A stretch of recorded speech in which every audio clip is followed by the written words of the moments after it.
पश्चिम बंगाल की राजनीति में इन दिनों ऐसा सियासी तूफान उठा है जिसने सिर्फ टीएमसी के अंदर ही नहीं बल्कि पूरे राजनीतिक गलियारों में हलचल मचा दी है। एक तरफ टीएमसी के 20 बागी सांसदों पर सदस्यता जाने का खतरा मंडरा रहा है, तो दूसरी तरफ इस पूरे मामले ने बीजेपी और टीएमसी के बीच आरोप प्रत्यारोप की जंग को और तेज कर दिया है।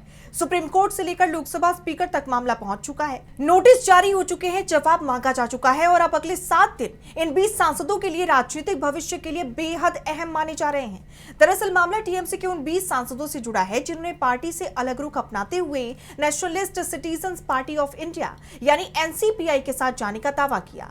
इतना ही नहीं, इन सांसदों की ओर से लोकसभा में खुद को एक अलग समूह के तौर पर मान्यता देने की मांग भी की गई, लेकिन यही कदम अब उनके लिए सबसे बड़ी मुश्किल बनता दिखाई दे रहा है। टीएमसी का साफ कहना है कि ये सभी सांसद पार्टी के टिकट पर चुनाव जीतकर लोकसभा पहुंचे हैं। जनता ने उन्हें व्यक्तिगत तौर पर नहीं बल्कि टीएमसी के उम्मीदवार के तौर पर वोट दिया था।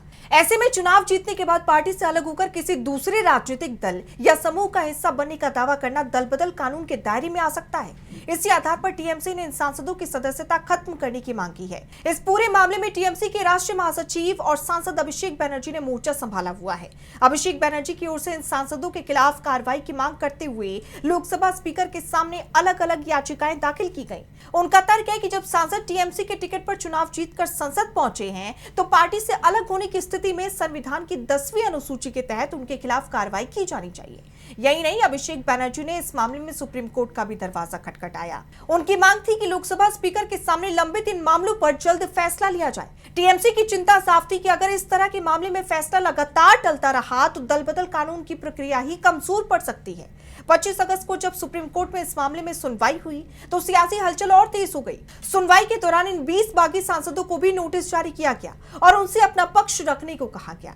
यानी अब मामला सिर्फ राजनीतिक बयानबाजी तक सीमित नहीं रहा बल्कि कानूनी प्रक्रिया पूरी तरह सक्रिय हो चुकी है। टीएमसी की तरफ से लोकसभा स्पीकर को नोटिस जारी करने की मांग को लेकर बीते दिन उनकी तरफ से सॉलिसिटर जनरल तुषार मेहता पेश हुए। सुनवाई के दौरान मेहता ने कोर्ट से आग्रह किया कि नोटिस जारी ना किया जाए। तुषार मेहता ने कहा कि मैं यहां हूं, मैं पेश होऊंगा, कृपया स्पीकर को नोटिस जारी ना करें, हम कोर्ट की मदद के लिए तैयार हैं। इस पर जस्टिस बागची ने तुरंत कहा, यह नोटिस का सवाल नहीं है, यह तय समय सीमा में कार्यवाही पूरी करने का सवाल है।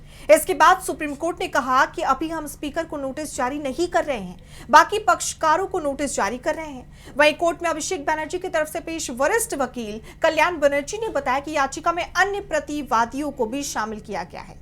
उन्होंने स्पीकर को नोटिस जारी नहीं करने के फैसले पर सवाल उठाया और अब खबर है कि लोकसभा स्पीकर ओम बिरला की ओर से भी इन सांसदों को नोटिस भेजा गया है।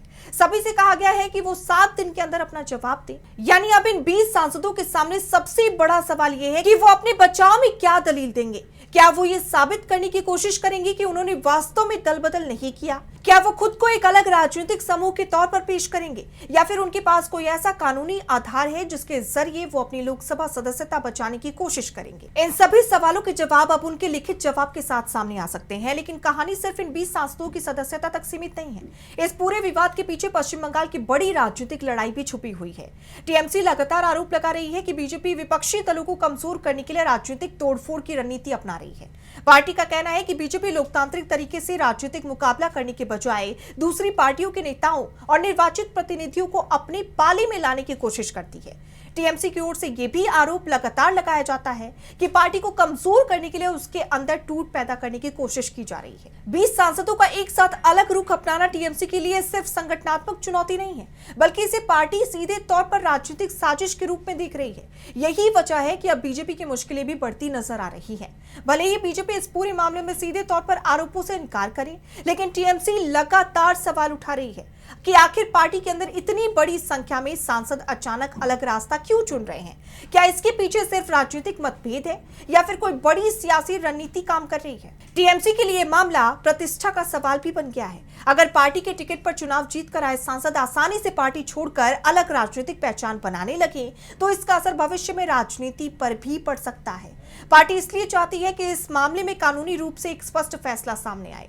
दूसरी तरफ अगर लोकसभा स्पीकर दल बदल कानून के तहत इन सांसदों के खिलाफ कार्रवाई करते हैं और उनकी सदस्यता खत्म होती है तो इसका सीधा असर लोकसभा के संख्या बल पर पड़ेगा। 20 सांसदों की सदस्यता का सवाल कोई छोटा मामला नहीं है। इतनी बड़ी संख्या में सांसदों का राजनीतिक भविष्य एक एक साथ दांव पर लगना राष्ट्रीय राजनीति में भी बड़ी हलचल पैदा कर सकता है।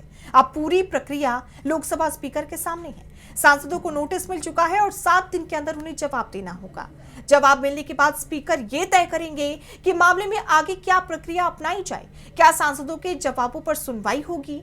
क्या उनसे अतिरिक्त दस्तावेज मांगे जाएंगे? आखिरकार क्या उनकी सदस्यता को लेकर कोई बड़ा फैसला होगा? इस पूरे मामले में संविधान की 10वीं अनुसूची यानी एंटी डिफेक्शन लॉ सबसे अहम है। ये कानून राजनीतिक दलों के निर्वाचित प्रतिनिधियों द्वारा पार्टी बदलने या पार्टी की राजनीतिक लाइन से अलग जाकर कुछ परिस्थितियों में कार्रवाई का प्रावधान करता है। हालांकि हर मामला अपने तथ्य और कानूनी परिस्थितियों के आधार पर तय होता है, इसलिए 20 सांसदों के जवाब इस पूरे विवाद में बेहद महत्वपूर्ण साबित होंगे।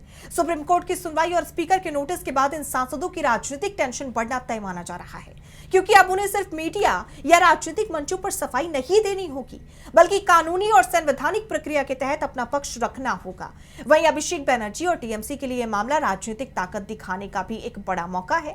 पार्टी यह संदेश देना चाहती है कि उसके टिकट पर चुनाव जीतने के बाद पार्टी से अलग होने वालों को राजनीतिक और कानूनी चुनौती का सामना करना पड़ेगा। पश्चिम बंगाल की राजनीति पहले ही बेहद आक्रामक और संघर्षपूर्ण रही है। टीएमसी और बीजेपी के बीच चुनावी मुकाबला अक्सर आरोपों, आंदोलनों और तीखी बयानबाजी तक पहुंचता रहा है। लेकिन अब 20 सांसदों से जुड़ा यह विवाद उस लड़ाई को संसद और सुप्रीम कोर्ट तक ले आया। बीजेपी पर टीएमसी के आरोपों ने इस मामले को और ज्यादा राजनीतिक बना दिया। टीएमसी का दावा है कि विपक्षी दलों को कमजोर करने के लिए राजनीतिक दबाव और तोड़फोड़ की कोशिशें की जा रही हैं। दूसरी तरफ बीजेपी के लिए भी ये चुनौती है कि वो इन आरोपों का जवाब कैसे देती है और खुद को इस विवाद से कितना अलग रख पाती है। अब अगले कुछ दिन बेहद अहम है। 7 दिन के अंदर 20 बागी सांसद अपना जवाब दाखिल करेंगे। उनके जवाब से यह साफ हो सकता है कि वो अपने कदम को किस आधार पर सही ठहराते हैं। इसके बाद लोकसभा स्पीकर की कार्रवाई और संभावित फैसले पर पूरे देश की नजर होगी। अगर फैसला टीएमसी के पक्ष में जाता है तो ये पार्टी के लिए बड़ी राजनीतिक जीत होगी और बाकी सांसदों के सामने सदस्यता बचाने का संकट खड़ा हो सकता है। लेकिन अगर मामला लंबी कानूनी प्रक्रिया में उलझता है या बाकी सांसद अपने पक्ष में मजबूत कानूनी तर्क रखते हैं तो सियासी लड़ाई और लंबी खिंच सकती है। फिलहाल तस्वीर साफ है। पश्चिम बंगाल में 20 सांसदों की बगावत अब सिर्फ पार्टी का अंदरूनी विवाद नहीं रही, ये मामला सुप्रीम कोर्ट तक पहुंच चुका है। लोकसभा स्पीकर नोटिस जारी कर चुके हैं और टीएमसी से बीजेपी की कथित राजनीतिक रणनीति से जुड़ रही है। अब सवाल सिर्फ इतना नहीं है कि ये 20 सांसद किसके साथ जाएंगे, असली सवाल ये भी है कि वो अब अपनी लोकसभा सदस्यता बचा पाएंगे। क्या उनका जवाब स्पीकर को संतुष्ट करेगा? क्या दल बदल कानून के तहत कोई बड़ी कार्रवाई होगी? आखिरी सवाल, क्या ये विवाद पश्चिम बंगाल की राजनीति में टीएमसी और बीजेपी के बीच एक नए बड़े सियासी युद्ध की शुरुआत साबित होगा? इन सभी सवालों के जवाब आने वाले दिनों में मिलेंगे। लेकिन फिलहाल इतना तय है कि 20 बागी सांसदों को मिला नोटिस पश्चिम बंगाल की राजनीति में एक नए भूचाल की शुरुआत कर चुका है। अब नजर 7 दिन के जवाब पर है और उसके बाद लोकसभा स्पीकर के उस फैसले पर जो इन सांसदों के राजनीतिक भविष्य की दिशा तय कर सकता है।